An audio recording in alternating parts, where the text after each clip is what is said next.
Sulawesi Utara merupakan salah satu jalur migrasi masuknya budaya Austronesia yang datang dari daratan Asia yang membawa beberapa budaya.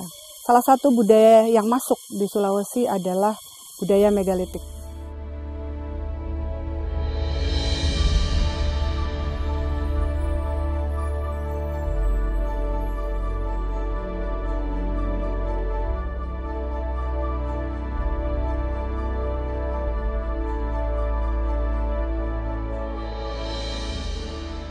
Budaya megalitik merupakan suatu kegiatan budaya yang dicirikan dengan monumen atau struktur batuan besar yang merupakan salah satu penciri budaya tersebut. Budaya ini masuk di Sulawesi Utara cukup pesat dan cukup banyak, terutama di daerah Minahasa. Beberapa tinggalan megalitik yang hadir dan berkembang di Minahasa adalah lesung batu atau lumpang batu, batu tumotoa atau dalam istilah arkeologi biasa disebut dengan menhir. Lalu ada juga yang disebut dengan altar batu. Lalu ada juga yang disebut dengan batu dakon atau batu yang memiliki pit market atau lubang-lubang kecil pada beberapa bagian batu tersebut.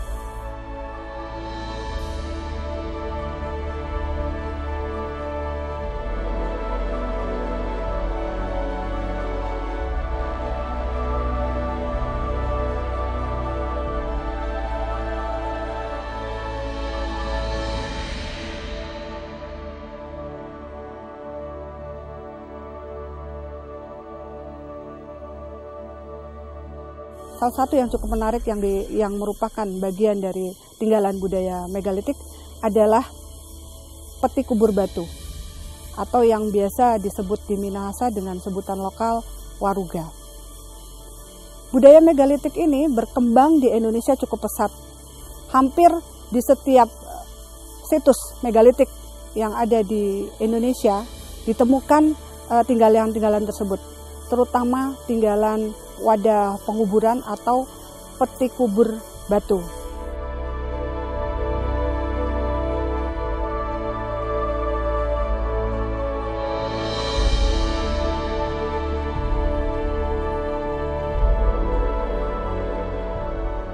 Taman Megalitikum merupakan ciri pengenal budaya waruga di Minahasa. Sehingga dengan mengamati waruga maka kita sebenarnya sedang menyelami masa megalitik ketika berbagai suku bangsa terutama di Pasifik dan Asia bagian selatan, bagian tenggara dan timur menggunakan batu-batu besar sebagai simbol-simbol dalam simbol-simbol kehidupannya. Nah, waruga sebagai satu bentuk budaya megalitikum di Minahasa itu merupakan bagian utuh dari sistem sosial, sistem religi, sistem teknologi, dan sistem pengetahuan dari orang Minahasa sendiri.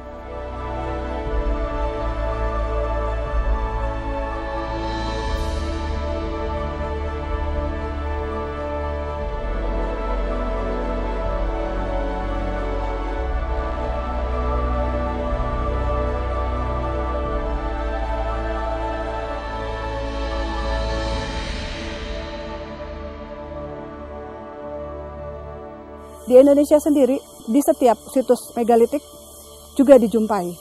Seperti misalnya temuan peti kubur batu yang ada di Bali yang biasa disebut istilah lokal dengan sebutan sarkofagus.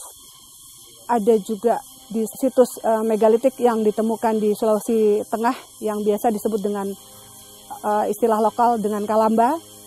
Lalu juga ada yang cukup hampir sama dengan peti kubur batu yang ditemukan di Minahasa, yaitu di daerah Sumatera Utara yang mereka sebut dengan istilah lokal dengan sebutan Parholian. Dan satu lagi yang cukup menarik yang ada di Sulawesi Utara yaitu peti kubur batu Waruga. Peti kubur batu Waruga banyak hampir ditemukan di setiap situs megalitik yang ada di Sulawesi Utara, khususnya di daerah Minahasa. Ada beberapa istilah lokal yang digunakan bagi penyebutan Waruga itu sendiri. Ada yang menyebut Waruga sebagai Moruga dalam bahasa Minahasa, yang berarti direbus. Arti atau kata direbus di sini diartikan sebagai bahwa ketika orang yang akan dikuburkan di dalam waruga ini diletakkan dengan posisi duduk, dan ketika dalam proses selanjutnya dia akan mengembang sehingga seperti orang ketika akan direbus.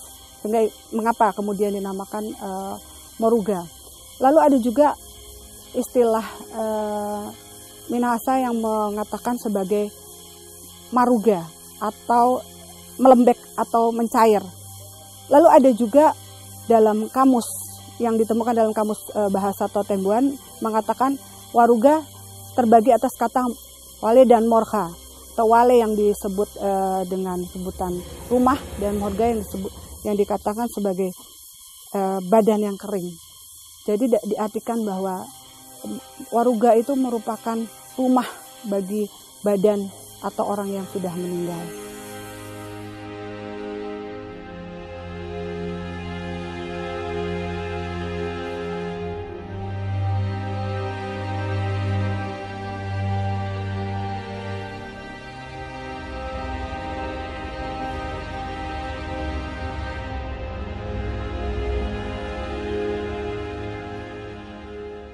Sebagai satu bagian dari sistem sosial, Waruga itu merupakan suatu tempat penguburan yang dalam konsep orang Minahasa purba merupakan rumah kedua.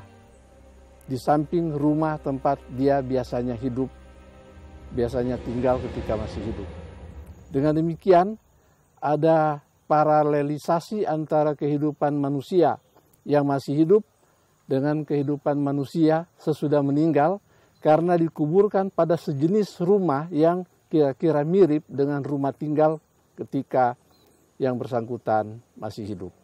Demikian sistem sosial bisa kita lihat juga muncul dengan aspek-aspek yang ada di Waruga ini berupa berbagai ornamen, ukiran, coretan atau guratan yang menandakan status sosial dari yang dimakamkan di sini.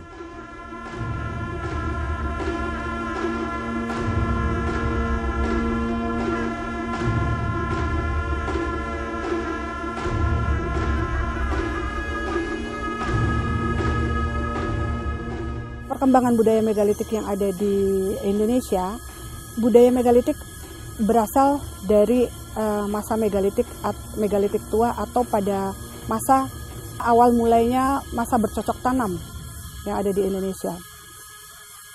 Hal tersebut jika kita kaitkan dengan keberadaan Waruga yang ada di Minahasa, ternyata dari hasil beberapa penelitian Balai Arkeologi terhadap beberapa Waruga menunjukkan bahwa Waruga tidak hanya dipakai dalam satu masa. Jadi tradisi pemakaian Waruga cukup panjang. Mengapa dikatakan demikian? Ketika Balai Arkeologi membuka salah satu kubur Waruga ini, menemukan banyak artefak atau benda-benda yang berada di dalamnya, yang diikutkan dengan orang yang dikuburkan di dalam Waruga itu sendiri.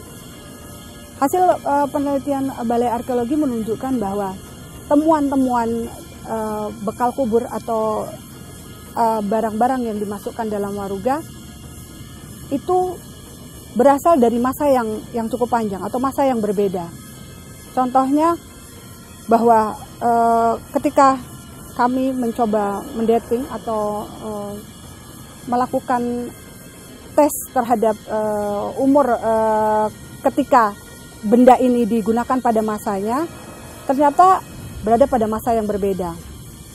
Sebagai contoh, kami beserta Pusat Penelitian Arkeologi di Jakarta membuka salah satu Waruga yang ada di Woloan, menunjukkan beberapa perbedaan temuan dari tinggalan yang ditemukan di dalamnya.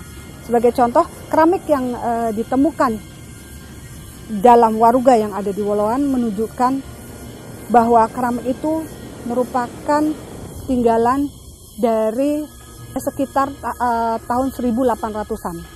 Sementara tulang, ketika kami mendating atau mencoba mengetahui umur tulang yang ditemukan dalam waruga melalui karbon 14 menunjukkan bahwa tulang yang berada di dalam waruga Woloan berasal dari masa sekitar 6-800 tahun yang lalu.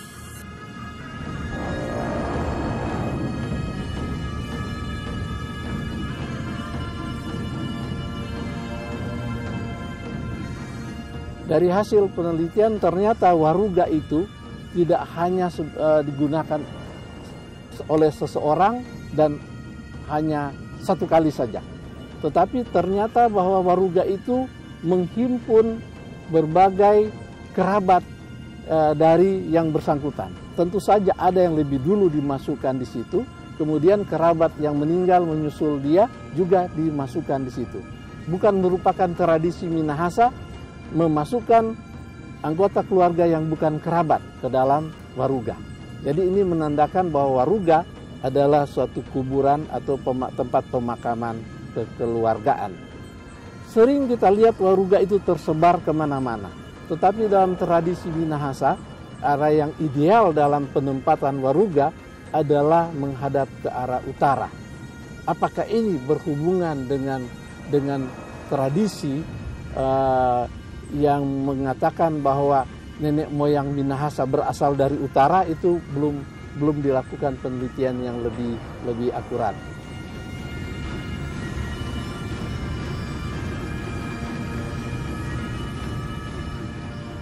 Waruga terdiri dari batu monolit yang bahannya merupakan batuan beku berupa lava basal, yang atau dalam istilah lokal biasa disebut dengan batuan domato. Batuan untuk pembuatan waruga ini sendiri banyak ditemukan di Minahasa.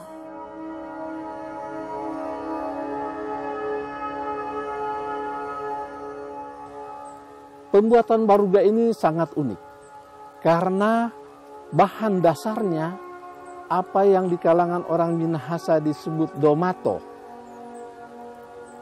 atau batu atau tanah, sebenarnya tanah lembut yang jika diangin-anginkan maka dia akan mengeras. Semakin lama di alam terbuka semakin mengeraslah dia dan sehingga membatu. Itulah yang kemudian kita sebut waruga sekarang. Dalam sistem teknologi Minahasa, tempat pembuatan waruga itu biasanya tidak di kompleks pekuburannya, tetapi di kompleks yang disebut tetaan. Tetaan artinya tempat pembuatan waruga. Nah, itu beberapa tempat yang seperti itu bisa kita jumpai di Minahasa. Lalu bagaimana dengan bentuk waruga? Bentuk waruga yang tersebar di Minahasa tidak selamanya berbentuk kubus atau berbentuk kotak. Tetapi beberapa di antaranya juga memiliki bentuk limas, berbentuk bulatan, dan 4 persegi panjang. Jadi tidak selamanya berbentuk kotak. Untuk ukuran waruga juga memiliki variasi ukuran yang cukup beragam. Ukuran terbesar, ada beberapa waruga yang memiliki ukuran cukup besar hingga sampai 180 cm, dan yang terkecil bisa berukuran sekitar 50-60 cm. Untuk secara keseluruhan bagian atap, bagian penutup dan bagian wadah waruga itu sendiri. Lalu pada waruga-waruga yang tersebar di Minahasa, biasanya kita juga menemukan ragam hias atau motif hiasan yang biasa diterakan, dilukiskan atau dipahatkan pada bagian penutup dan juga pada bagian wadah waruga itu sendiri. Pola-pola hias yang digambarkan atau diletakkan pada waruga memiliki arti dan makna tersendiri. Dalam ilmu arkeologi sendiri atau hasil penelitian terhadap waruga-waruga yang tersebar di Minahasa, beberapa motif biasa atau ragam hias yang ditemukan cukup beragam.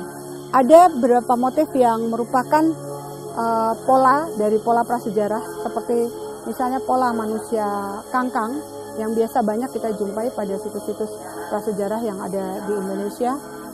Lalu pola stilirisasi, baik berupa sulur daun atau gambaran hewan yang sudah digambarkan tidak sesuai dengan gambaran aslinya, maupun yang merupakan gambar aslinya. Jadi selain gambaran manusia, ada juga gambar atau pola hias berupa flora atau tanaman atau tumbuh-tumbuhan. Lalu juga ada pola hias fauna yang menggambarkan gambaran-gambaran binatang yang umum biasa ada di Minahasa dan sekitarnya. Waruga-waruga yang ada di Minahasa, jika kita melihat dari ragam hias, ada beberapa situs di Minahasa ditemukan di mana waruga tidak memiliki pola hias, berukuran besar dan dibuat masih dalam bentuk yang amat sederhana. Ada beberapa pendapat arkeolog yang mengatakan bahwa kemungkinan besar waruga-waruga itu merupakan waruga awal ketika budaya ini masuk ke Minahasa. Jadi masih belum memiliki bentuk yang memiliki estetika, juga dengan tidak memiliki ornamen-ornamen atau ragam hias. Tetapi tidak selamanya demikian, karena ada beberapa situs yang kami teliti yang ada di Minahasa menemukan bahwa bentuk waruga yang cukup sederhana bercampur dengan waruga yang memiliki beberapa ornamen, seperti yang dijumpai mungkin di waruga yang ada di Sawangan dan Air Madiun. Dalam sistem teknologi kita melihat bahwa orang Minahasa purba sudah mengenal teknik pahat memahat, ukir mengukir, dan kemudian membentuk wadah.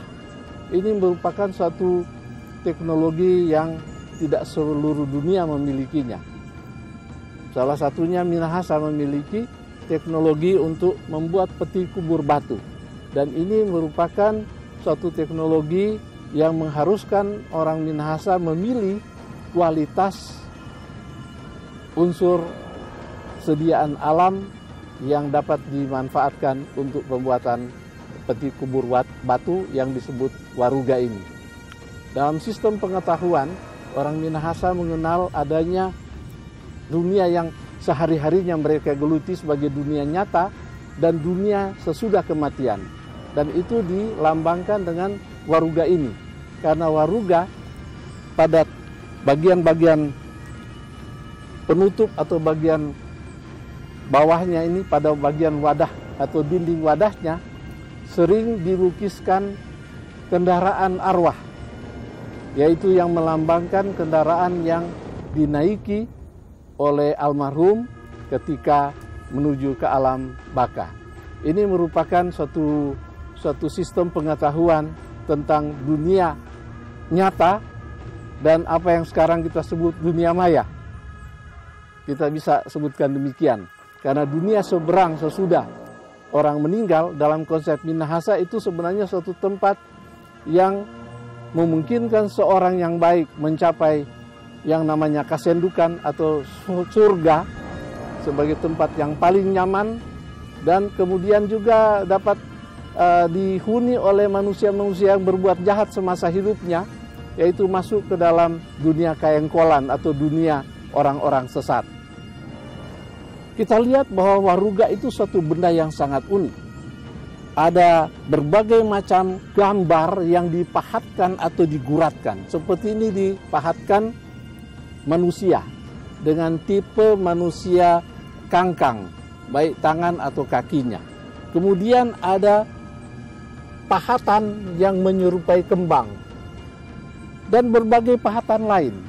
Nah, saya akan mulai dengan pahatan yang menyerupai manusia ini. Itu disebut pahatan antropomorf yang menampilkan manusia yang tidak utuh. Ini melambangkan alam ketika manusia sedang menuju ke tempat yang semestinya ketika yang bersangkutan meninggal dunia.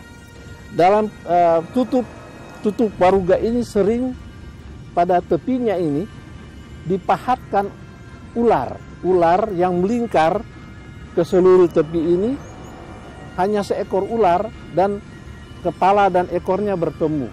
Ini melambangkan ular sebagai batas dunia manusia dan dunia seberang sana. Lalu ornamen-ornamen lainnya ada yang mengatakan bahwa itu tidak sekadar hiasan biasa. Jadi ada buah yang berbentuk tandan di sini, apakah di kiri atau di kanan atau kedua-duanya, itu menandakan kemakmuran.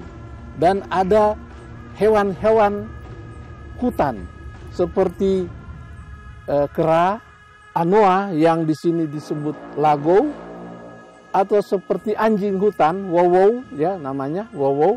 Dan itu semua menandakan bahwa ada keakraban hubungan manusia dengan alam. Dan ini merupakan gambaran bahwa sejak zaman purba, nenek moyang Minahasa sudah mengakrabi alam di mana mereka berada dan sudah melakukan domestifikasi berbagai hewan yang dapat digunakan untuk menolong atau untuk kehidupan sehari-hari. Saya kira itu yang paling kita kagumi dari teknologi waruga ini.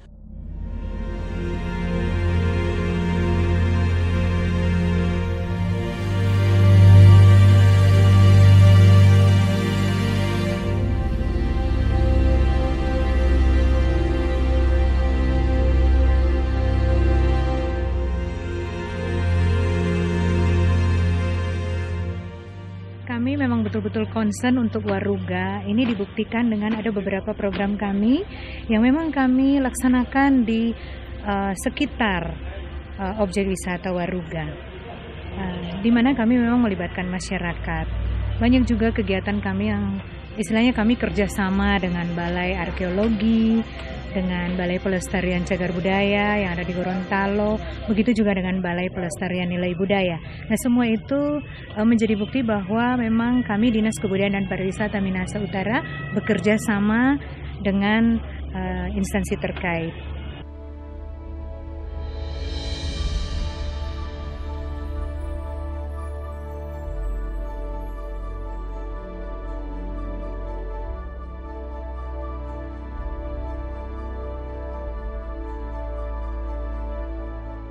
Kami datang ke Sawangan untuk melihat waruga di sini.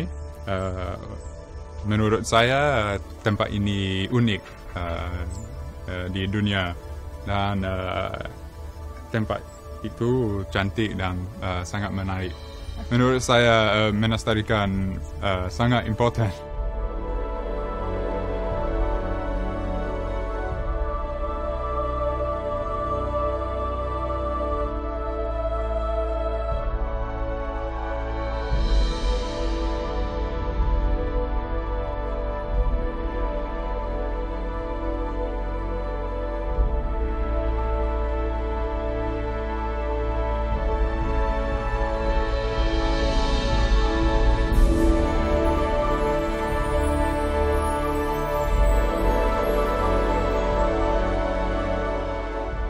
Sebagai instansi penelitian, Balai Arkeologi Sulawesi Utara mempunyai tanggung jawab untuk menyebarluaskan hasil penelitian yang kita lakukan kepada seluruh elemen masyarakat.